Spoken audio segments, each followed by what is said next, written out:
starting with the Syrian profile.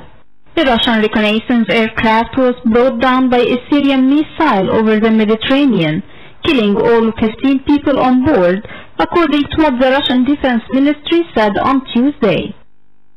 The Russian military said that the Il-20 reconnaissance aircraft was hit 35 kilometers offshore late Monday as it was returning to its home base nearby. It also blamed Israel for the crash, saying the plane was caught in the crossfire, as for Israeli fighters attacked targets in northwestern Syria, adding that Israel did not warn it of its operation until 1 minute before the strike. Meanwhile, Germany's foreign minister is welcoming a deal between Turkey and Russia to create a demilitarized zone in Syria's northwestern province of Idlib. Speaking in Romania on Tuesday, he said whatever helps avoid a humanitarian disaster in Idlib is good. However, Mays cautioned that some agreements in Syria hadn't been implemented in recent years. He called for humanitarian access to be ensured, adding that we must use this chance to drive forward the political process. Going to the Mideast crisis, Gaza's health ministry said early Tuesday that paramedics recovered 2 bodies after an overnight Israeli airstrike near the perimeter fence with Israel.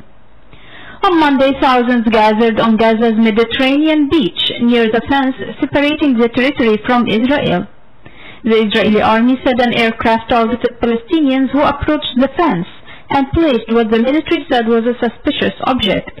It added that some protesters on land burned tear gas and threw stones, and the troops fired tear gas and live rounds. Moving on to Nigeria, authorities say 100 people have died in flooding after heavy rains in recent days. A spokesman for the National Emergency Management Agency said that the deaths have occurred in 10 states and that the toll could rise.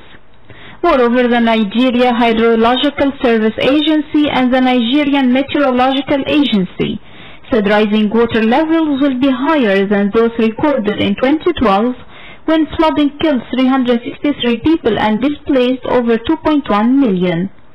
In addition, they warned that 12 of Nigeria's 36 states will be seriously affected by severe flooding. Onto the Brexit profile, a top European Union official says Britain and the EU could yet fail to reach an agreement on the terms of their divorce just 6 months before the UK is due to leave the bloc. EU Council President Donald Tusk wrote on Tuesday that unfortunately a no-deal scenario is still quite possible, but if we all act responsibly, we can avoid a catastrophe. His warning came in an invitation letter to EU leaders for a summit in Salzburg, Austria, starting Wednesday evening. On the other side of the world, Britain's top diplomat says it's time for North Korea to take concrete actions toward eliminating its nuclear weapons. Foreign Secretary Jeremy Hunt said on Tuesday in Tokyo that dialogue has helped improve the atmosphere, but we need to see actions now. He spoke as South Korean President Moon Jae-in was visiting Pyongyang to meet North Korean leader Kim Jong-un to try to revitalize the North denuclearization talks with the United States. And finally, our economic news. Global stock markets shrugged off the widely anticipated announcement of further U.S. tariffs on Chinese goods.